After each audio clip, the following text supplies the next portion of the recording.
জয় ঠাকুর। শ্রী শ্রী রামকৃষ্ণ পুঁথি পাঠ করছি দ্বিতীয় খণ্ডের অন্তর্গত পুরী প্রতিষ্ঠা এই অধ্যায় থেকে। গতদিনে আমরা প্রথম পাঠ করেছি কিছুটা অংশ, আজ আমরা দ্বিতীয় দিন পাঠ করছি। আজ পাঠ করব পৃষ্ঠা সংখ্যা 42। আমরা এর আগের দিনের পাঠে দেখেছি রানী রাসমণি তিনি বড়ই শ্যামা মায়ের ভক্ত। শ্যামা মাকে তিনি খুব ভালো অন্তর থেকে শ্রদ্ধা ভক্তি করেন, পূজা করেন।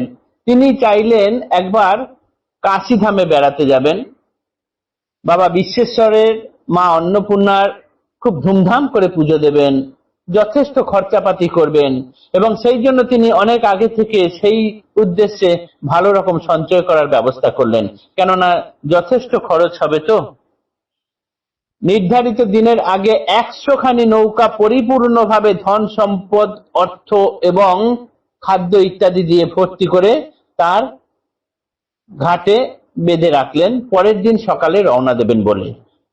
কিন্তু রওনা দেওয়ার আগের দিন রাত্রেই তিনি মা অন্নপূর্ণার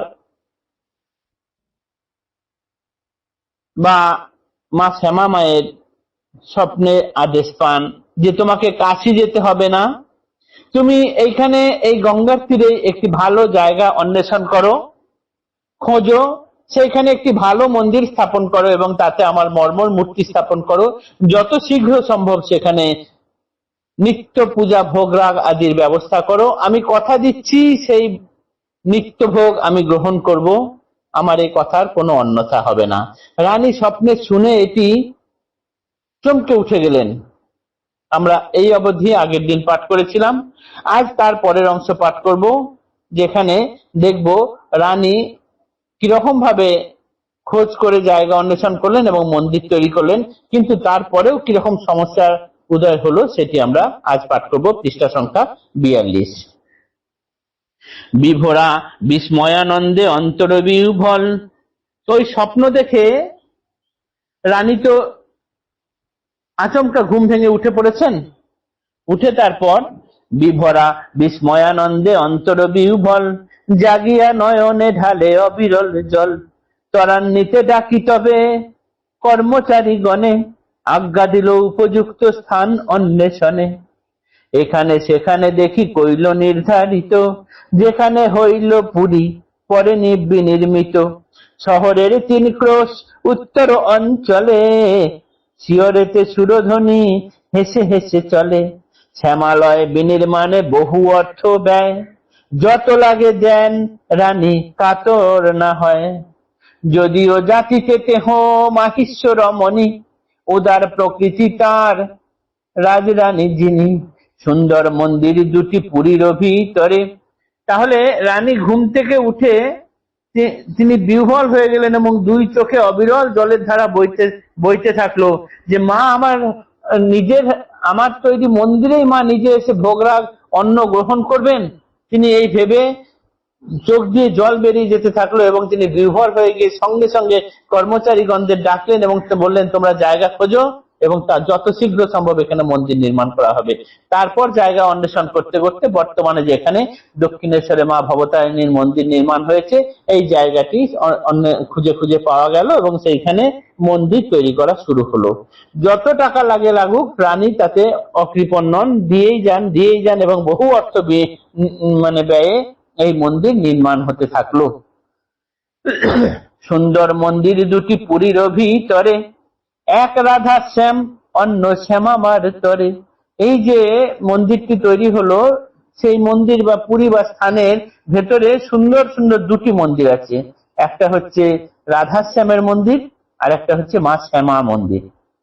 আর 12 শিবলিঙ্গ পশ্চিমে স্থাপন, চাঁদনী দক্ষিণে তার অতি সুশোভন। পশ্চিম দিকে 6খানা শিবলিঙ্গ তৈরি করা হয়েছে এবং তাদের মন্দির স্থাপনা করা হয়েছে, এবং চাঁদনী দক্ষিণে তার অতি সুশোভন।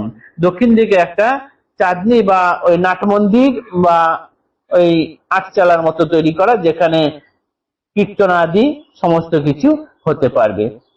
কব কত ঘর বাড়ি যথাযোগ্য স্থানে, দুই নহবতখানা উত্তরে দক্ষিণে।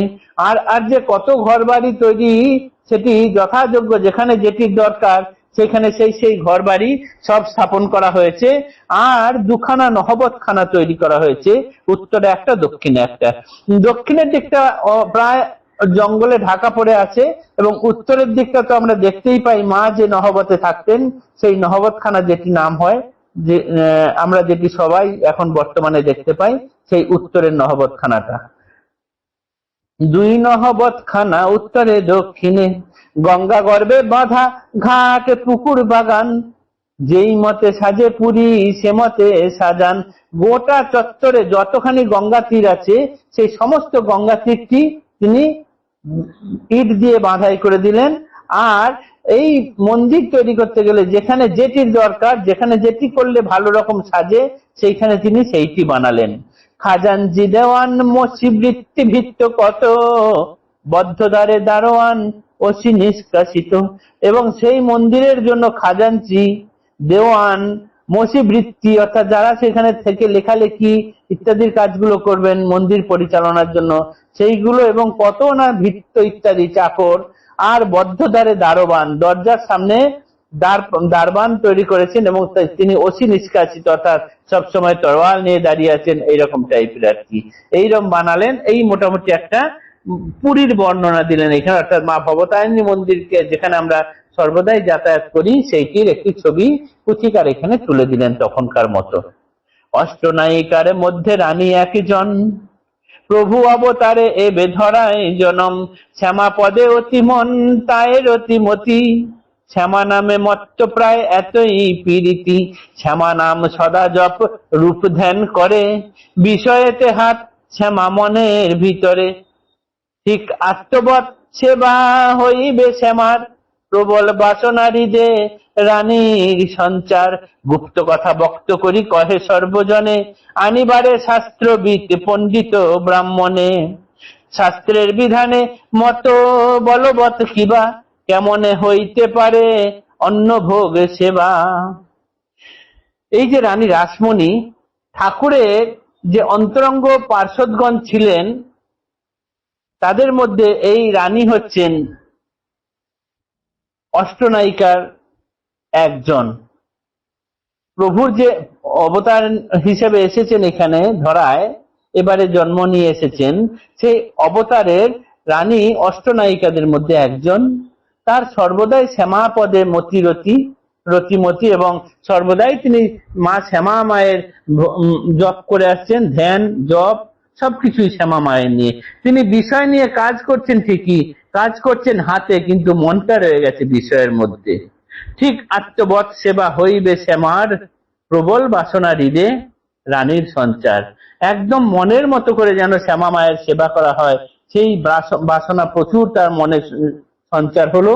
এবং সেই মতো করেই তিনি সবাইকে বললেন যে শাস্ত্রবিদ যেখানে যত আছে, যত পণ্ডিতগণ আছে, তাদের সবাইকে ডাকো, সবাইকে জানাও, এবং বলো দেখো যে কিভাবে শাস্ত্রের মত অনুযায়ী কি কাজ করলে কেমন ভাবে করা যায়, এবং এখানে অন্নভোগ ব্যবস্থা কি করে করা যেতে পারে। তিনি তো আনন্দ সহকারে কথা বলে দিলেন, কিন্তু বাস্তবে কিরকম হয়ে গেল সে অতি নিদারুণ, রানীর বুকে ধাক্কা দেওয়ার পক্ষে যথেষ্ট। পণ্ডিত বর্গের হইল বিধান বিহিত, শূদ্রের ঠাকুরে নাহি অন্ন ভোগে দিত, বিধানে বিষয়ে রানীর বুক ফেটে যায়, মায়ে অন্ন দিব কেন বিধি নাহি তাই, বিধিতে ভক্তিতে কত প্রভেদ দেখো না, বিধি শাস্ত্রে বিধি মাত্র বিধি বিড়ম্বনা, কৈবর্ত কুল জারানি ছোট জাতি কয়, বিধিবত ভট্টাচার্য ব্রাহ্মণ নিচয়, এ দুয়ে প্রভেদ কত বচনে না সরে, থাক বিধিবত বর্গ বিধি লয়ে ঘরে। রানীমা তিনি কৈবর্ত, তিনি মাহিষ্য রমণী বলে, তিনি যেহেতু ব্রাহ্মণ নন, ব্রাহ্মণ বংশীয় নন, তাই তার অন্নভোগের রীতি নেই। কেননা শূদ্রের অন্নভোগের রীতি নেই, এটা ব্রাহ্মণরা পণ্ডিতরা একসাথে হয়ে বিধান দিয়ে দিলেন। রানীমা এই শুনে তার বুক ফেটে যাচ্ছে। মাকে সন্তান অন্নভোগ দেবে, এখানে বিধি কেন বাম হয়ে দাঁড়ায়, এইটাই তিনি বুঝতে পারছেন না। তাহলে এই কৈবর্ত কুলজা রানী ছোট জাতি কয়, বিধিবৎ ভট্টাচার্য ব্রাহ্মণ নিচয়। যারা বিধিসম্মত ভাবে ভট্টাচার্য ব্রাহ্মণ, তারা এসে বলে দিল যে রানী কৈবর্ত কুলে জন্মগ্রহণ করেছেন, তাই তিনি ছোট জাতের, তাই তিনি ওই মায়ের অন্নভোগ দিতে পারবেন না। এ দুয়ে প্রভেদ কত বচনে না স্বরে, থাক বিধি বর্গ বিধি, থাক বিধিবৎ বর্গ বিধি লয়ে করে। এই কৈবর্তের মধ্যে আর এই ভট্টাচার্য ব্রাহ্মণের মধ্যে যে কত পার্থক্য, এটা মুখে বলা যায় না। সুতরাং যে বিধিতে এরকম লেখা আছে সেই বিধি ঘরের মধ্যে থাক, দরকার নেই সেই বিধি লয়ে। পুথিকার বলছেন ওই বিধি থাক সেখানে। আজকের পাঠ এতটুকুই থাক। আগামী দিনে দেখব এই সমস্যার কিভাবে রানীমা সমাধান করার চেষ্টা করেন। জয় ঠাকুর, নমস্কার।